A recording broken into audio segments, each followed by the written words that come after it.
I'm Tor Frick, Creative Director at Neon Giant, here to talk about Nola, the next game from our studio.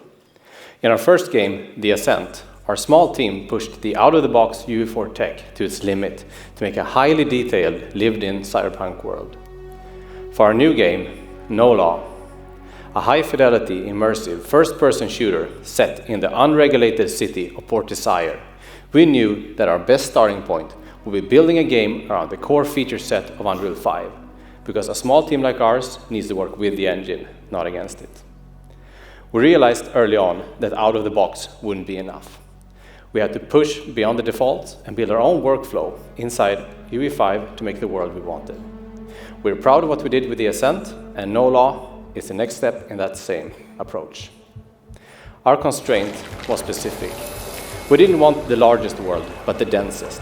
A city that feels lived in at every scale, where every corner carries history and every surface tells a story.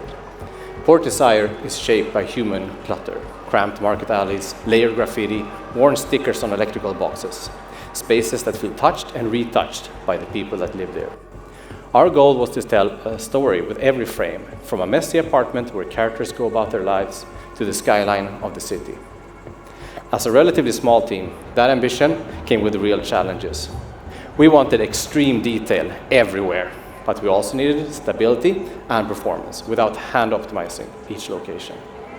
For us, the answer wasn't a single system, but a shift in how we built the world.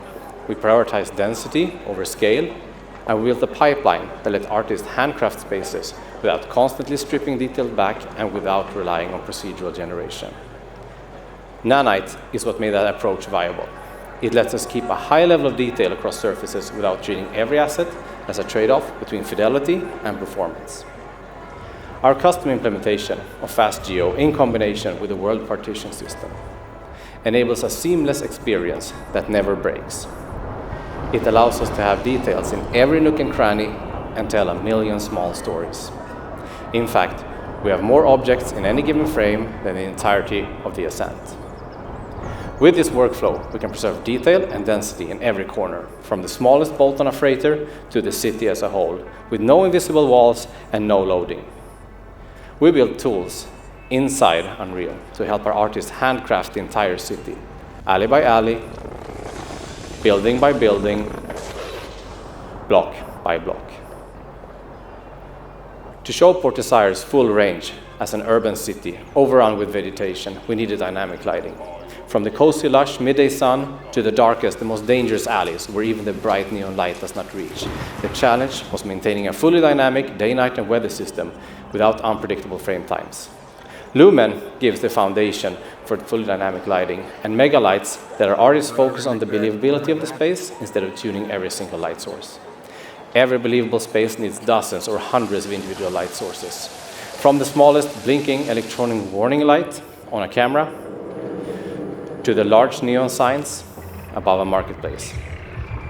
Megalights allow us to retain the visual fidelity bar we're aiming for while keeping performance considerations low.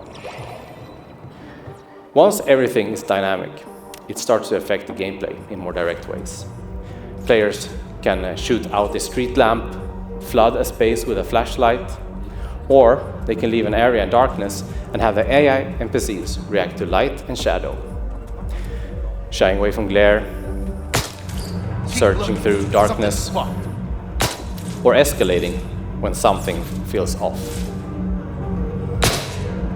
Let's see who's got the bigger gun, motherfucker! To make the city feel alive, we leaned on the mass framework to drive our crowds. NPC density and types shift based on time of day, region, and weather. In the slums, a storm clears the streets, but in the more sinful parts of 𝗪𝗀𝘀𝘃, even heavy rain won't slow things down. Mass lets us simulate thousands of characters at once, over 3,000 at any given time, which is also more than the entirety of The Ascent. So the city always feels active, no matter where you are. We're also using MetaHuman, paired with our own character randomization system. Together with MetaHuman Animator, we can generate and bring to life thousands and thousands of variations of characters, so that the main characters and the extras in the background are all unique. We wanted a world that reacted systemically to the player, without us having to hand place effects and destruction. Filling a world of this density and scale with contextual effects while maintaining performance and interactivity was one of our key challenges. By combining PCG and Niagara data channels, environmental effects are procedurally populated where appropriate. Wherever artists place trash or leaves, particles will spawn dynamically based on wind, weather, and player actions. Shoot a bullet or throw a grenade, and particles will move out of the way. We combined chaos physics and their own GPU-driven solution to support tens of thousands of moving objects simultaneously. The result is a reactive environment where smoke lingers, embers drift, and broken glass stays where it fell.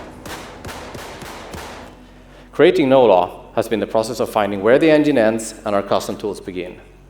Achieving this level of density, light and complexity, and systemic reactivity was previously impossible for a studio of our size. By leveraging UE5's latest tech to bypass traditional development bottlenecks, we have finally been able to build the uncompromised version of the world we wanted to create for years. We can't wait for you to experience it. Thank you.